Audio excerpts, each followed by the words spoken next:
This channel's content is strictly for educational and informational purpose and does not endorse or promote any form of violence, harm, illegal activities, self-injuries and communal disharmony. Ajay বাবু এই পারিপার্শ্বিক তথ্য প্রমাণ এবং যে অনেকটাই forensic যে test তার উপর অনেক কিছু নির্ভর করছে। এক্ষেত্রে দাঁড়িয়ে আপনার কি মনে হয় যে কতটা ইম্পর্টেন্ট এই ফরেনসিক টেস্ট? ফরেনসিক মেডিসিন এবং ফরেনসিক সায়েন্স দুটোর কাজই আছে এখানেতে। একটা ফরেনসিক সায়েন্সে যেমন হচ্ছে রক্ত পাওয়া গেছে, রক্তর চিহ্ন পাওয়া গেছে বা ফিঙ্গারপ্রিন্ট, এগুলো সমস্ত ওই ল্যাবরেটরিতে যে কাজগুলো হয় সেগুলোর ওখান থেকে নমুনা জোগাড় করে সেগুলো করার কথা। আর একটা হচ্ছে যদি বডি ইনট্যাক্ট তো পাওয়া যাবে না, অংশ হিসেবে পেলেও সেখান থেকে কিন্তু ডিএনএ করা যায় এবং সেখান থেকে তার আইডেন্টিফিকেশন করা যায়। আমি একটু এখানে জানার চেষ্টা করব যে যেভাবে জানা যাচ্ছে যে কুচি কুচি করে কেটে হলুদ মাখিয়ে বিভিন্ন জায়গায় ফেলা হয়েছে, যে জায়গায় তল্লাশি চলেছে কৃষ্ণমাটি ব্রিজের কাছে আমরা দেখেছি সেই জায়গাটাতে খাল রয়েছে এবং সেই খাল দিয়েও অনেক বর্জ্য যায়।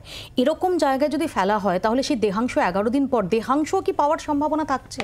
দেহাংশ না পাওয়ার কিছু নেই, কেননা সেটা হচ্ছে যে জলেতে কিন্তু বেশি দিন থাকে। এমনি ডাঙাতে ডিকম্পোজিশনটা যে রেটে হয় মাটির নিচে থাকলে তার ডবল লাগে, আর জলেতে যদি দেওয়া হয়, যেহেতু জল বেশিরভাগ সময় ঠান্ডা থাকে সেই জন্য জলেতে কিন্তু অনেক দিন ধরে থাকে।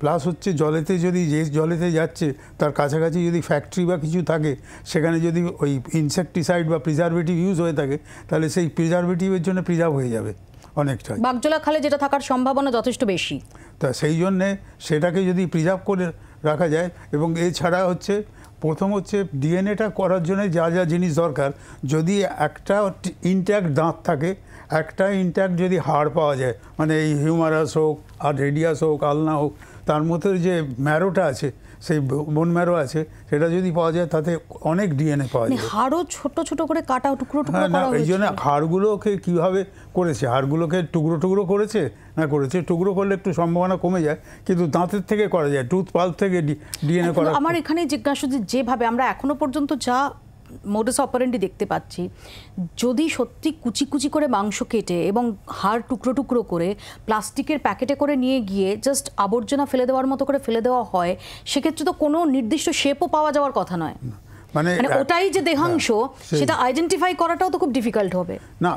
আইডেন্টিফাই করা যা মানে আমাদের যে অ্যানাটমি পড়ানো হয় সেখান থেকে যেটুকু ফিজিক্যাল অ্যানাটমি পাওয়া যাবে তার থেকে পাওয়া যাবে খানিকটা যে এটা কোন পার্ট হতে পারে আর কি, সেটা অ্যানাটমির নলেজ দিয়ে।